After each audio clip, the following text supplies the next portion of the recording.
like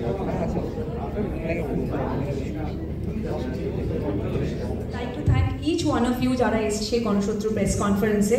আমি একটা জিনিস খুব বলতে চাই, এখন কিন্তু Z5 নয়, it's Bangla Z5, it's Bangla Z5। আমরা এই 4-5 মাস আগে একটা বাংলা Z5 লঞ্চ করেছি, যেখানে আমাদের খুব সামান্য সাবস্ক্রিপশনে আমাদের objective is to give the best Bangla entertainment to the consumers. সেইরকমই একটা প্রচেষ্টায় আমরা একটু ভিন্ন স্বাদের গল্প, যেটা আই থিঙ্ক বাংলায় কোনোদিন কেউ দেখেনি, গণশত্রু, যেটা আমাদের লঞ্চ করছে 31st of October। This is a story of 5 public enemy acted by brilliant Priyo, Rudronil, Pauli and Shubrat. We are very lucky to have all of you and directed by... We were very kind of skeptical कि এটা pull off করা সম্ভব হবে কিনা, and that's when we went to Nitesh da and Nandini the Bangla Doggies team that আমরা নতুন কিছু করতে চাই, ডিফারেন্ট কিছু করতে চাই। এরকম নয় যে বাংলা Z5 এ সব কিছু ডিফারেন্ট হবে, এক রকমের কন্টেন্ট হবে, সব there will be a mixed bag, যেটা আমরা নেক্সট কিছু মাসে দেখতে পাবো, আস্তে আস্তে আসছে। বাট যখন গেছিলাম we sat together and পাঁচজন যে ডিফারেন্ট ডিরেক্টর, এটা I really want to thank each of them কে প্রথমবার পাঁচজন ডিরেক্টর যারা একসাথে কাজ করেছে কোলাবোরেটিভলি, এর সাথে ওর বলেছিলাম। তো আমাদেরও মনে হচ্ছিল যে খুব কম সময়ের মধ্যে আমরা এত তাড়াতাড়ি কাজ করতে পারবো কিনা, কিন্তু এটা সম্ভব হতো না যদি আমরা পুরো টিমের হেল্প সাপোর্টটা না পেলে। বোম্বা আমাদের সঙ্গে পুরো প্রোডাকশনে ইনভলভ ছিল, 5 জন ডাইরেক্টর, আর প্রত্যেকটা গল্পতে শুধু একজন ডাইরেক্টর নিজের শোটা শুধু দেখছিল না, ও কিন্তু অন্য 4টে শোতেও ইনভলভ ছিল। তো এইটা একসঙ্গে টিম এফর্ট না হলে এই শোটা হতো না। মধুরা অসাধারণ কাজ করেছে, আর মধুরার প্রথম ডিরেক্টোরিয়াল ভেঞ্চার হলেও আমি বলবো যে ও এতটাই ক্ল্যারিটি আর অসাধারণ কাজ করেছে যে মনে হবে না মানুষ যে ও প্রথমবার ডিরেক্ট করেছে। আসলে ওর অনেক এক্সপিরিয়েন্স আছে অনেকগুলো বছরের অ্যাজ এ ডিওপি, তো সেই ডিওপি হিসেবে কাজ করলে টেকনিক্যাল জায়গাটাও এত স্ট্রং, এত ওয়েল প্রিপেয়ার্ড ছিল, কারণ আমরা 3 দিনের শুটিং করেছি। আর ত্রৈলোক্যতারিণী এমন একটা গল্প যেটা 3 দিনের শুটিং করা, যদিও বা ছোট আকারে আমরা 40 মিনিট বা 45 মিনিটের একটা টাইম স্প্যান ধরছি আর কি ডিউরেশন, সে তা হলেও আমার মনে হয় 18 শতাব্দী, তো মানে সেখানে একটা পিরিয়ড প্লে করতে গেলে একটু সময় সাপেক্ষ ব্যাপার, তো সেখানেও আমি বলবো অসাধারণ কাজ করেছে ও, এতটাই ভালো কাজ করেছে আমার মনে হয় ওর আরো অনেক বেশি পরিচালনা করা। ত্রৈলোক্যতারিণীর গল্পটা এমনই যেটা একটা এন্টায়ার সিরিজ হতে পারে, 6-7টা এপিসোডের। বহু এরকম ঘটনা আছে যেটা আমি বললামও ইনফ্যাক্ট প্রেস কনফারেন্সে, যেগুলো সবকটা টাচ করে যাওয়া সম্ভবই নয় মানে 40-45 মিনিটে। বাট আমরা যেটা ধরার চেষ্টা করেছি ওর সাইকোলজিক্যাল স্পেসটা, ও কেন এইরকম একটা বিষয়ের মধ্যেও ঢুকে গেছিল, কি কারণের এই ঘটনাগুলো ঘটেছিল, তো ওর সাইকোলজিক্যাল স্পেসটা বেশি করে আমরা আর কি একটু দেখানোর চেষ্টা করেছি আর কি। মানে ঘটনাগুলো কিছু ঘটনা আমরা টাচ করতে পেরেছি, সব কটা নয়। বাট 2 ঘন্টা কেন, আমার মনে হয় 5 ঘন্টার ছবি হলেও ত্রৈলোক্যতারিণী কম পড়বে।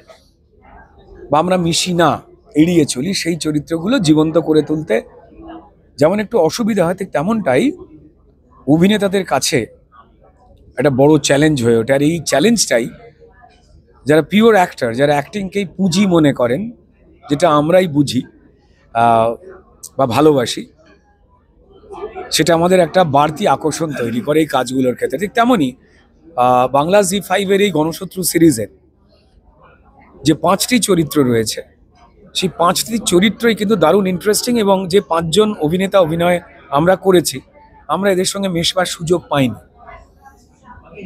আমরা এদের মতো হতে হবে বলে এদের জীবনীটা পড়িনি, আমাদের সেই জীবনী পড়ানো হয়েছে যেমন করে আমাদের বড় হতে হবে।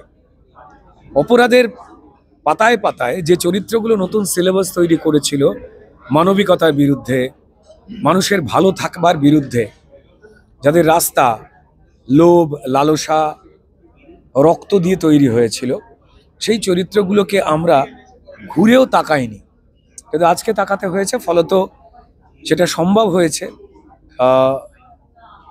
বাংলা Z5-এর যে রিসার্চ টিম, তারা যে তথ্য অনুসন্ধান করে নিয়ে এসেছেন, সেটা পাউলি দামের করা যে চরিত্রটা ত্রৈলোক্য থেকে শুরু করে, সেটা অনেক আগের একটা অপরাধ জগতের গল্প, একজন মহিলা তার তৈরি করা অপরাধ। তারপর হুব্বা শ্যামল বা রশিদ খান, যেটা আমি এবং সুব্রত দত্ত করেছি, এবং তার সঙ্গে সঙ্গে কোথাও একটা চেইনম্যান যেটা দেবপ্রিয় করেছে, আর সজল বারুই যেটা আয়ুষ করেছে, এই চরিত্রগুলো এসেছে। তো আমরা তো এদের মধ্যে বেড়ে উঠিনি, এদের গল্প পড়িনি।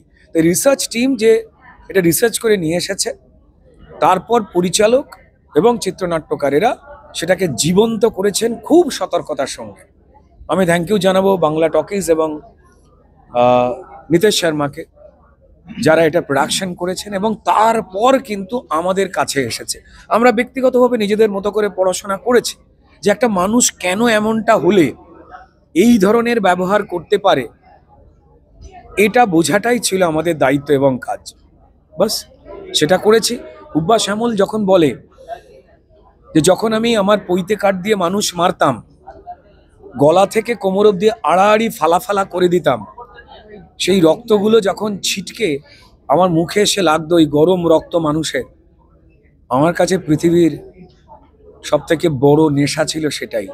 তো তখন সত্যি একজন অভিনেতা হিসেবে, একজন মানুষ হিসেবে শিউরে উঠতে হয় যে এইভাবেও রক্তের ঘ্রাণ নেওয়াটা একটা মানুষের ফেভারিট নেশা ছিল, তাহলে মানুষটা কেমন ছিল। তো বাস সেগুলো করাই একজন অভিনেতার কাজ, সেটা করার চেষ্টা করেছি। আমাদের ডিরেক্টর এবং এন্টায়ার যে বাকি অন্যান্য অভিনেতারা ছিলেন আমার সঙ্গে বা বাকি যারা, মজা হয়েছে কাজটা পেয়ে। Thanks to my producer Nitesh Sharma এবং বাংলা জি5। রাশিদ খানের ব্যাপারে আমার একটু পড়াশোনা ছিল, একটা স্ক্রিপ্ট শুনেছিলাম, মানে একটা সিরিজের, যেটা আলটিমেটলি হয়নি। সেটাতেও করার কথা ছিল আমার, তো যাই হোক সেটা হয়নি, ভাগ্যক্রমে ভালোই হয়েছে। এবং এটাতে যে লুকটা বা যে স্টাইলটা দিয়েছে 70s স্টাইলটা, যেটা আমার খুবই ইন্টারেস্টিং লেগেছে। তো এটাতে তাড়কা আছে, ইমোশনের তাড়কা আছে। এবং সাট্টার ব্যাপারে আমি অনেক কিছু জানতাম না, সাট্টার ব্যাপারটা কিন্তু বেশ ভালো করে এখানে প্রসেসটা দেখানো হয়েছে, সেটা আমি একদমই জানতাম না। মাটকাটা আমি শুনেছিলাম বম্বেতে হয়, সেটা জানতাম, সাট্টার ব্যাপারে জানতাম না। এবং দেখুন, এই 1880 সালের ত্রৈলোক্য থেকে শুরু করে এখনও যিনি বেঁচে আছেন সেই গল্পগুলো ধরা হয়েছে। এবং 5 জন খুব ভালো, আয়ুষ আছে, দেবপ্রিয় আছে, এবং তার মধ্যে পাওলি, রুদ্রনীল, এরা সবাই খুব ভালো অ্যাক্টর। এবং পাওলি রুদ্রনীলের সঙ্গে তো আমার সেই 2006 থেকে বোধহয় বন্ধুত্ব। আমরা তখন সবাই, আমি নতুন ছবি করছি, ওদিকে ওরাও নতুন শুরু করছে ক্যারিয়ার, সিরিয়াল, ফিল্ম থ্রু দিয়ে।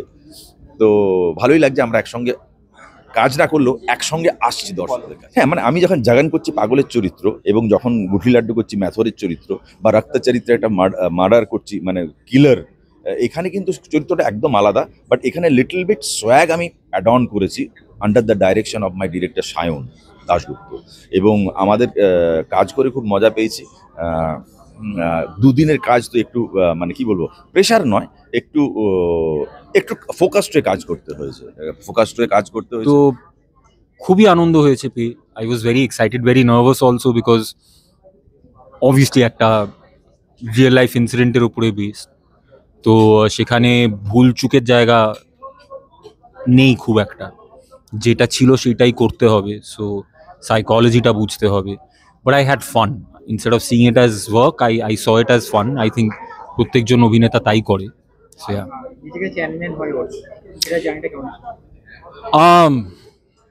ভেরি ডিফিকাল্ট, কারণ আমরা তো নিজেরা একটা কমফর্ট জোনের ভেতরে বাস করি, যে পৃথিবীটা এইরকম, এটা ঠিক, এটা ভুল, একজন মানুষের এটা করা উচিত, এটা উচিত না। এরকম একটা চরিত্রকে বুঝতে হলে যে সাইকোলজিটাকে বুঝতে হয়, সেটাতেই ঠিক ভুলের হিসেবগুলো ঘেটে যায়। তো সেইখান থেকে দাঁড়িয়ে না, ওই নিউট্রাল জায়গায় নিয়ে যাওয়া নিজেকে, যেখানে আমি এই চেনম্যানকে একজন মানুষ হিসেবে অ্যানালাইজ করতে পারছি, রাদার দ্যান এ কিলার ছিল, এ ভুল ছিল, এ ভিলেন, এই ট্যাগগুলোকে সরিয়ে রেখে নিউট্রালি অ্যাপ্রোচ করাটা, সেটা খুব কঠিন ছিল। But once I got into it, I felt elated that I am doing this job. বলার যে একটা 16 বছরের বাচ্চা, তার মধ্যে তার লাইফে 16 বছরের মধ্যে এমন কিছু ঘটনা ঘটেছে, সেটাতে যার মনে হয় যে পরিণতি হিসেবে সে এইরকম একটা কিছু এক্সিকিউট করতে পারে। এবং 16 বছর বয়স অনেকটাই কম বয়স, তো সেটা তার একার পক্ষেও করাটা ডিফিকাল্ট ছিল। সো সে তার বন্ধু বান্ধবকেও অ্যারেঞ্জ করে এবং তাদেরকেও রাজি করায় এরকম একটা জিনিস এক্সিকিউশনে।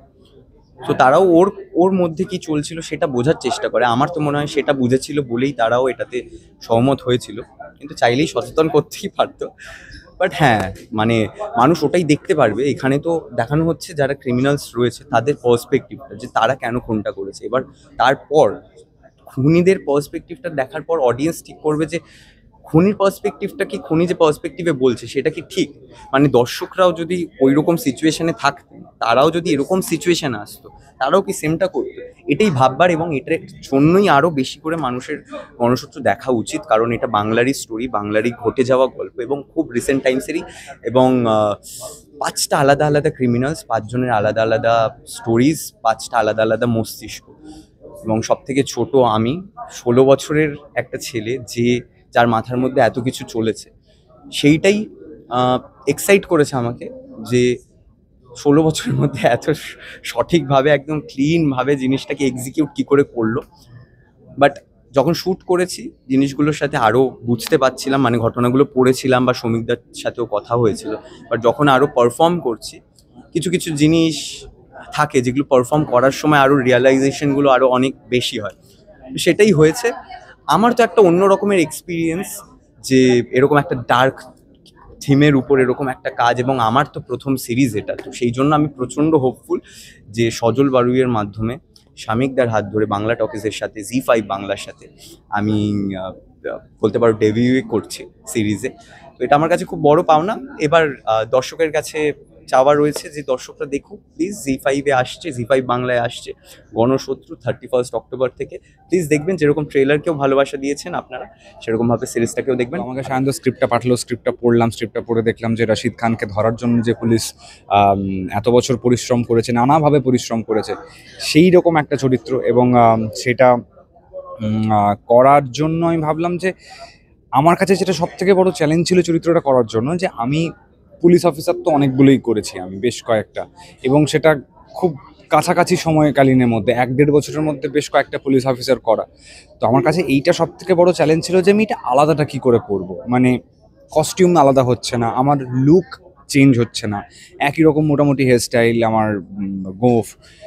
আমার কাছে এইটাই ছিল যে তাহলে চরিত্রটার মধ্যে কিছু থাকতে হবে, মানে। এবং সুব্রতদার মতো একটা এত পাওয়ারফুল একজন অ্যাক্টর, তার সামনে যেন এই পুলিশ অফিসারকে কোথাও ফিকে মনে না হয়, এবং সেইটা করতে হবে খুব বিশ্বাসযোগ্যতার সাথে করতে হবে, এবং খুব মনোযোগ দিয়ে করতে হবে, এবং আলাদা করতে হবে। এইটা ছিল আমার কাছে সব থেকে বড় একটা চ্যালেঞ্জ করার জন্য। আমি মানে এইটাই ভেবে বের করতে আমার 7 দিন সময় লেগে গেছে। তারপরে তো শুটিং 2 দিনের শুটিং, এবং সায়নদার মতো ডিরেক্টর, সুব্রতদার মতো কো অ্যাক্টর, সবাই এত মানে এত ফ্রেন্ডলি এবং এত কোঅপারেটিভ। এবং আমার যখন কিছু সমস্যা হচ্ছে, আমি ধরো এটা কি হচ্ছে, আমি সায়নদাকে অলওয়েজ বলতাম যে সায়নদা প্লিজ মানে আমাকে বলো যে এটা বেশি করতে হবে, কম করতে হবে, কি করতে হবে, আমাকে সেটা একটু ক্লিয়ারলি আমাকে জানিও। সায়নদা ওয়াজ টোটালি সেই দিকে ছিল, এবং সুব্রত তাকে নিয়ে বলার কিছুই নেই, এত প্রচণ্ড ভালো একজন অ্যাক্টর। যখনই ফ্লোরে ঢুকছে ইটস রশিদ খান, মানে মেকআপ রুমে ঢুকছে তখন সুব্রত, এক্স্যাক্টলি এই যে সুব্রতদার মতন অভিনেতার যে শিফটিংটা, যে ফ্লোর থেকে যখন মেকআপ রুমে ঢুকছে সুব্রতদা ঢুকছে, মেকআপ রুম থেকে যখন বেরোচ্ছে সেটা রশিদ খান বেরোচ্ছে। তো এই যে শিফটিংটা, এটা আমরা যারা আমরা যারা নতুন শুরু করছি, কাজ করছি, শিখছি, তাদের জন্য একটা মানে ভয়ঙ্কর ইনস্টিটিউশন আমার মনে হয় সুব্রত দত্তর মতন একজন অভিনেতা। এবং